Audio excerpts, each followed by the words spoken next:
Assalamualaikum warahmatullahi wabarakatuh. Saya Dinda Notifa NIM 1042105. Pada video kali ini saya akan menjelaskan mengenai perbedaan manajemen publik dan manajemen swasta. Dari segi pengertian, manajemen publik menurut Norgov tahun 2014 mengartikan bahwa manajemen publik adalah manajemen pemerintah, yang artinya manajemen publik juga bermaksud untuk melakukan perencanaan, pengorganisasian, pengontrolan terhadap pelayanan kepada masyarakat.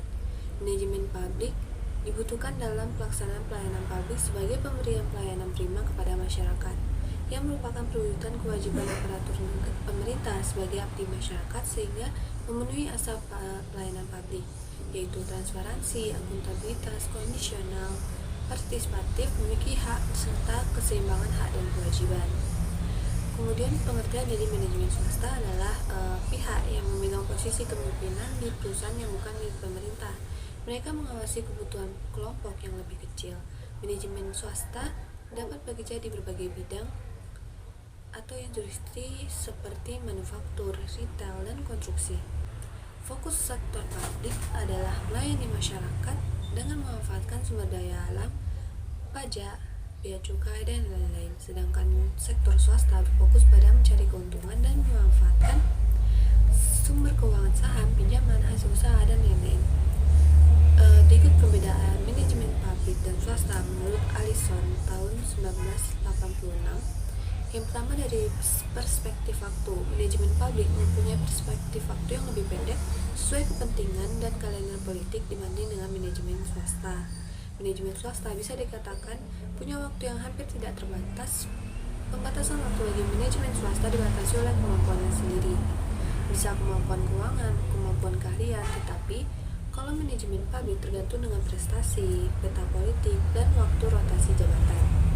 Yang kedua itu lama waktu pelayanan. Lamanya pelayanan yang diberikan oleh manajemen yang ditunjuk secara politik relatif singkat. Sementara itu manajemen swasta cenderung memiliki masa kerja yang relatif lebih lama. Kemudian yang ketiga, dari standar ukuran keberhasilan. Standar dan ukuran keberhasilan dari manajemen publik lebih kabur atau sulit disepakati berdasarkan standar atau ukuran untuk menilai keberhasilan manajemen swasta, misalnya laba perusahaan, perluasan produksi, dan sebagainya. Yang keempat, dari segi personalia. Dalam manajemen publik, selain pegawai yang diangkat melalui prosedur seleksi, pegawai ada juga pejabat negara yang diangkat secara politis. Akibatnya, pengendalian pegawai dan penempatan pegawai sesuai dengan profesionalismenya relatif lebih sukar. Di manajemen swasta, kelompok terakhir ini tidak ada. Di swasta, mengendalikan pegawai lebih mudah, misalnya untuk mencari pegawai, memudahkan pegawai, dan lain sebagainya. Yang kelima, tekanan pelayanan. Tekanan pelayanan di manajemen swasta cenderung menekankan pada aspek pencapaian organisasi dan diwakili oleh perhitungan untung rugi, sementara pada manajemen publik lebih menekankan pada pemerataan dan keadilan, sehingga pencapaian sasaran ini sulit untuk diukur. Yang keenam, dari segi prosesnya. Proses manajemen publik dalam arti sepak terjang pelayanan pekerjaan di manajemen publik lebih sering menjadi sorotan publik dibanding dengan manajemen swasta. Dengan kata lain, sifat manajemen publik lebih terbuka terhadap sorotan masyarakat dibanding dengan manajemen swasta. Kemudian yang ketujuh, peran media massa. Manajemen publik lebih menghadapi pers dibandingkan dengan manajemen swasta. Keputusan manajemen publik sering telah dikupas oleh pers.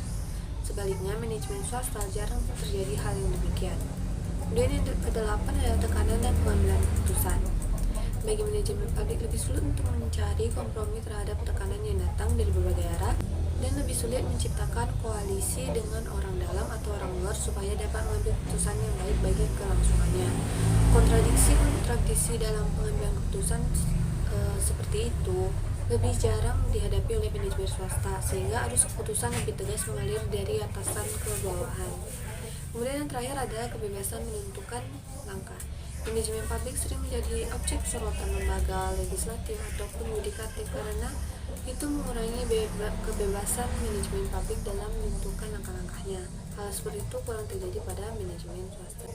Baiklah, sekian penjelasan dari saya. Salah dan jangan saya mohon maaf. Wabillahi taufiq wal hidayah. Assalamualaikum warahmatullahi wabarakatuh.